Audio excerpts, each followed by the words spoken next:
Hey guys, and welcome back to another YouTube video. In this video I'll be going through the trade targets for round 6 as well as going through and doing our trade targets for round 7. So if you actually go back and look, but we will go through the go through basically who I selected in that round 6 and go through how they went. It was a shocking week. I've just got them down here and I can just see that a lot of them scored really bad. I mean, it looks like they combined for here around 380 odd out of 6 players. So yeah, that's a really bad output. Rookie failed, Ruckman definitely failed, and then the two midfielders did not live up to the hype. But anyway, before we get into the video, remember to like and subscribe, turn the notification bell on so you know when I upload, and let's get into the video. So as you can see here on the iPad, we have the defenders here for round 6. Thomas, 74, probably the shining light. So I'd say that is a tick there. Because if we go to the defenders and we go to, I just have it up on my screen. We'll go through this when I flick back across. That is the 6th highest score of the round. So that's gonna be the highest score out of relative to all the other positions. I can tell you that. Then we move on to Parker, and she just got tagged. If we just go here and just put a message tagged and bring it back out a little bit, there we go. And then just looking over here, so when we move over to the midfielders, we could have gone for the Marinoff, but I've said that constantly, we don't like doing that. The big standout this week, if we actually go over to the midfielders, was that's not the right thing, Lambert, who ended up scoring 124 here. And then also on the same vein, you have Bates as well, who went 120. And you can just see the difference in those. Prespakis, I believe, was actually more expensive than Lambert. And I believe Parker was around about the same price, as more expensive than Bates. So you could have easily gotten, a gain of 48 and 30. So you could have gained 78 points on top of my selections just by going from Bates and Lambert. And I believe Lambert was 940k and Bates was at the start of this, is it 9, which way is around, is it 82k that she gained, and then Bates was 1.12 I believe. And then if we go back to Parker was at the start of the round 1.23, and Prespakis was, if we go to Prespakis here, Georgie was around about 1.15. So if you look at those splits there, you'll see that you save 30k between these two, and between Parker and Lambert you gain 290k. So in the end you gain 320k plus the 78 points here. So absolutely huge gain from picking those two. I mean, I don't expect that to be in the long term potentially a better thing, but in the short term, definitely gaining 320k would have been huge, and also gaining the 78 points from that. Then we move on to the ruck. So obviously these were massive fails, and then we move on to the ruck, and Wakeford was a massive fail. I mean, if I go here, and I might even do round score by Ruckman, once we get past the zeros, this was the second worst. So yeah, that was a shocker. And if we look at it from the best scoring, she was 1, 2, 3, 4, 5, 6, 7, 8, 9, 10, 11, 12, 13, 14, like 21st, 22nd, somewhere around there. So yeah, just a massive fail for Wakeford. The best option on a budget was probably, I would say, Allen. Allen was probably the best option this last week with a 88. So that was probably the best option, and that was 50 points right there, and 50 points plus also that would have gained you 65k compared to the likes of Wakeford who gained 29k. So that would have been Allen gained 78k and Wakeford gained 29k, so that would have been 49k difference as well. So you would have got another 49k, which is a lot better, obviously. Then we move into the forward line, and again, another shocker of a pick. Wardlaw, 54, that is, down there in one of the worst. Apparently she missed one on the siren, which would have got her up to, I believe, 59, which would have been Nina Morrison areas, and that would have just helped dramatically. But obviously she didn't do that, so yeah, there's that, I guess. Wardlaw failed, and if you wanted to go for a defender, a forward that was actually good in that week, it would have been Skepper. Skepper, and she ended up going 107 I have here, so that was a gain of 53 points, and then Skepper gained 51k and Wardlaw gained 16, so you would have gained 36k as well. So that was a bad circle. So there's that as well. And then we move on to the rookies. And if you go, I'm just trying to find the best way to get this. So the best rookie actually was probably Lowe. Jessica Lowe at she ended up going 64 and gaining 78k. So that was probably... So I would say that sort of a question mark for Fitzgerald, because she got 40 in the end, which got her, I believe, if I look in the 400k range, you'll see that she gained quite a lot. What did Wickstein did as well? So you could have gone Wickstein as well, who gained 114k for her effort. Wickstein went 65 and got up to around that 430k. Fleur Davies as well, back in it with a 96k change, going up to 456 after a 64, so you could go for her. Let me just find Fitzgerald. I believe it will come up. Hopefully it will come up here. So Fitzgerald ended up going up 69k. So that's not bad. These were defensive bench products, so you weren't going to actually gain anything on field. So Wickstein or someone like that who gained 100k probably would have been better. You could have gained like another 40, 50k, but for a 350 player, that's not bad. So that is basically all of the last week. So now we can go on to round 7. So let me switch across. There we go. So round 7. So we move on to the defenders. And the defenders this week, let's just see what they did last week. So obviously you have here, like I was saying with Thomas here, 74, not bad. Veria, I think, is a little bit very much up and down like O'Driscoll, so I wouldn't be touching that. We need them to sort of be playing a tough side. So I do like Thomas again, but I'm not obviously going to go back to back with her because I think that would just be a little bit cheap. Like I said, with Lowe, she did go 64 against North Melbourne. She could do well again against the likes of Geelong, as Geelong should be able to press them. Don't really... Early against Sydney could do all right, but she's not really... These are sort of... what do I say? These are sort of going down almost into rookie scores. Defenders is kind of hard to pick, to be honest with you. What's Emonson done? I actually don't mind that from Emonson. So yeah, I might pick Emerson against the likes of... Who have they got? They've got Freo. That should do all right. So I'm going to pick her. It's not really going to be the best pick, I don't think, but I think that's the best out of the girls that are...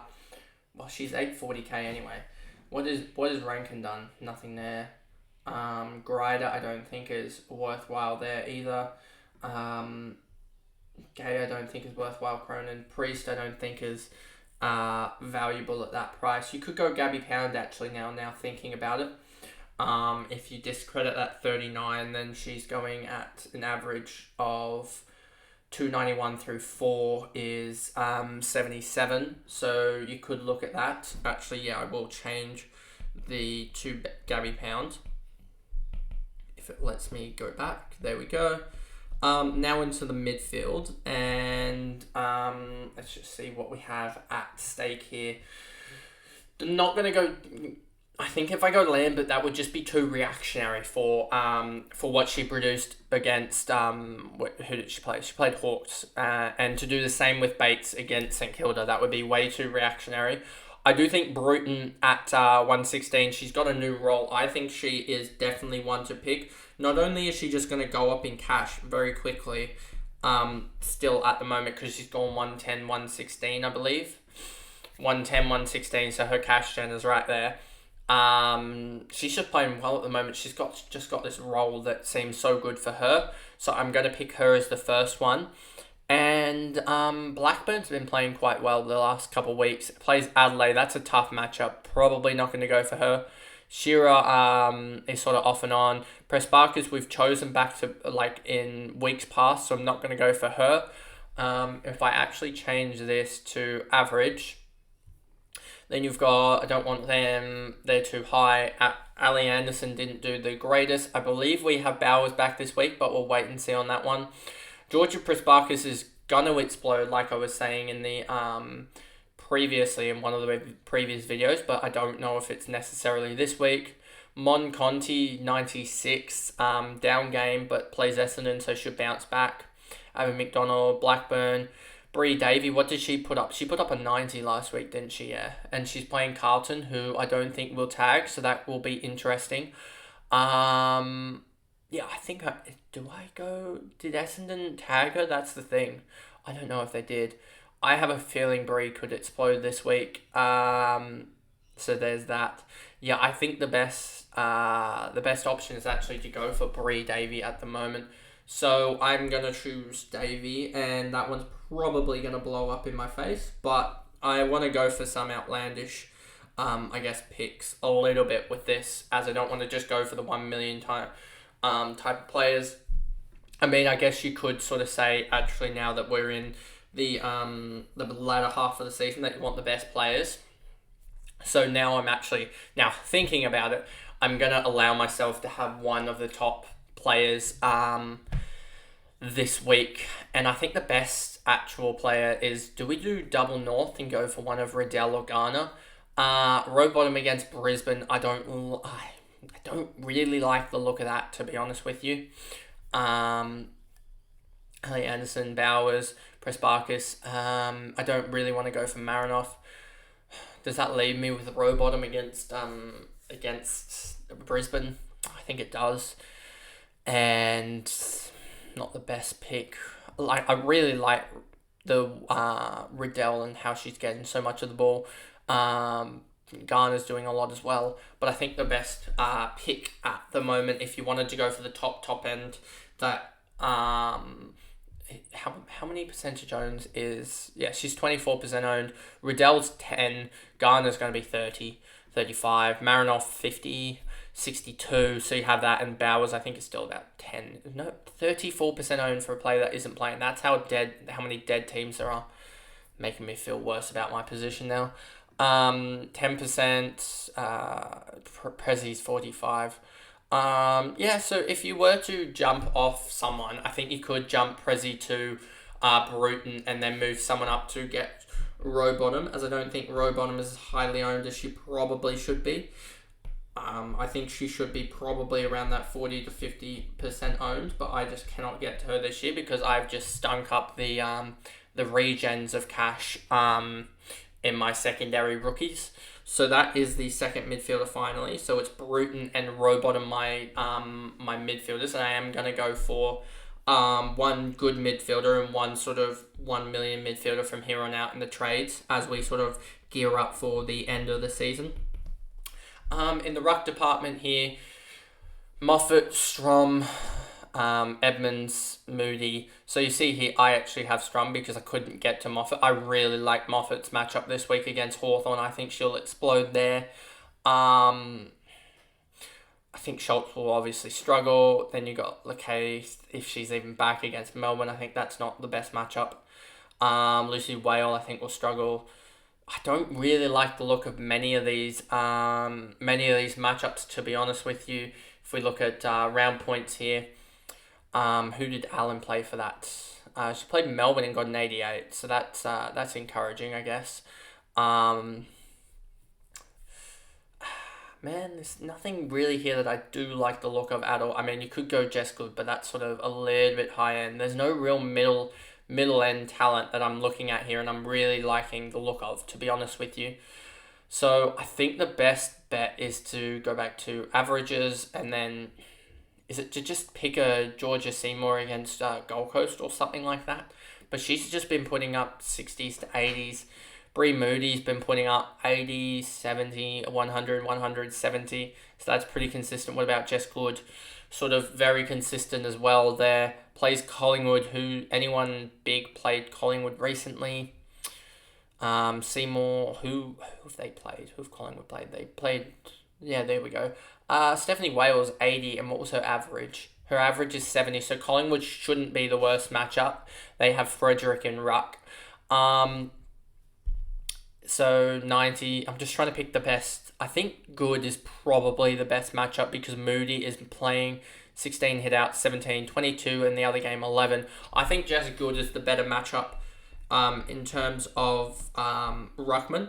I think she's going to score more out of the Rucks, out of the Carlton Rucks, I should say. So I think she is the best matchup. Now we move on to the forward line. And the forward line, I might actually go for something slightly different here. So we have Gardner, Toogood, Hoare, Morrison, Moffat. Moffat is the... I forgot to take off the rucks.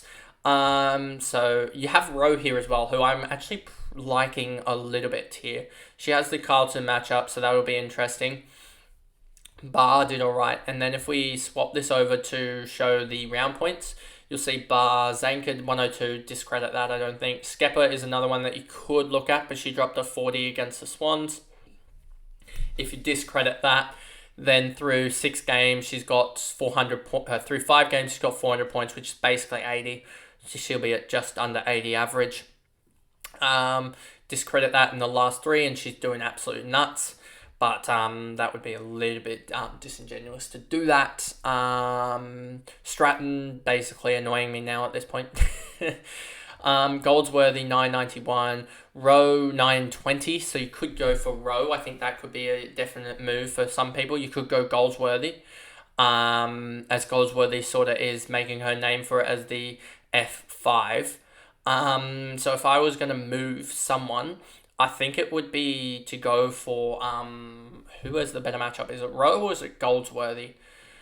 St Kilda, 100% time on ground in all of the games basically. So I think it is Goldsworthy against St Kilda. That is your best bet. I think I did go Goldsworthy in one of the last in one of the ones a couple weeks ago. So I went for Wardlaw the week before. King the week before that, Gardner the week before that, and Morrison. So I've actually never, I don't think, at least since round 3, gone for Goldsworthy, and I don't think before that I would have gone in Goldsworthy in round 2. So no, I wouldn't have gone Goldsworthy. So yeah, I don't think I've ever actually gone Goldsworthy, which is sort of good to good for me that I'm not sort of doubling up on players and just constantly saying them. I think that's a good habit that I've gotten into with this series at the moment on the women's side is not suggesting the same player 5 weeks running or something. So now we move on to the rookies, and this is sort of a stab in the dark because we've seen multiple past weeks that I've gone for players that are on like a 40 or something like that after a couple of low scores. They fail. The girls who just come in and they fail. But then when I seem to go for a girl that's hit a 40 after having about 3 games, low games, they fail. But the girl who just comes in and has had 1 good game, like a 40 like we did with Fitzgerald, they seem to hit, and the opposite occurs when I go for the girl that's just had 1 good game as their only sample size. So if we go down here to 300Ks, you see here, I actually like the look of, Fellows I think is good. I do like the look of Jessica Lowe, to be honest with you. Yes, she does have a 6 in here and a 14, but she's got 30s outside of that, so pretty much. And then a 64 here, plays Geelong. So I do like the look of that. Borg as well, putting up some decent scores and has reversed her cash gen quite dramatically. And she plays North Melbourne, so that could be an interesting one. But she did put up 13 and 22 against tough teams and 21 against Geelong, so probably not the best bet. You could go Clark here as well, who's putting up slightly good numbers, but then again, I wouldn't necessarily be going for her. Is this set for forward? No, it's just set for everything. Walker here, 31, 24, 44, and has started her cash climb, I guess. So you could go for her. So I really think there's options this week, and then if you really wanted to spend to get the best options, I think Wicksteed is definitely a great option here. A midfielder, I don't know her exact CBA numbers. I'll probably pull that up in between videos, but I do like Wicksteed. Davies, I think, is so unreliable. I think Davies will be one next year, because next year she's going to be priced at the moment somewhere around that 500k, somewhere around there, and I think she will grow her and develop in the off season. So if I was to pick one player that I think is going to do the best, I'm trying to pick between sort of, I think it would be I think it's going to be Borg actually that I go for. This could blow up in my face, but I will just put down, I'm not going to put them in the video, but I'm just going to track them as in players that I was sort of choosing between Fellows and Low, sort of just noting to check them for their score, as they were other rookies in contention, and then also just going to write down in the 400k that I was looking at Wicksteed, but I didn't end up checking, didn't end up going for her, but I just want to check her score as well, because she was up there in the rookie debate. I think that's a better way of tracking the rookies actually now thinking about it. But that pretty much comes to the end of the video. And so that is the trade targets for round 7. Getting to the end, we've only got 8, 9, and 10 left, so 3 more of those videos.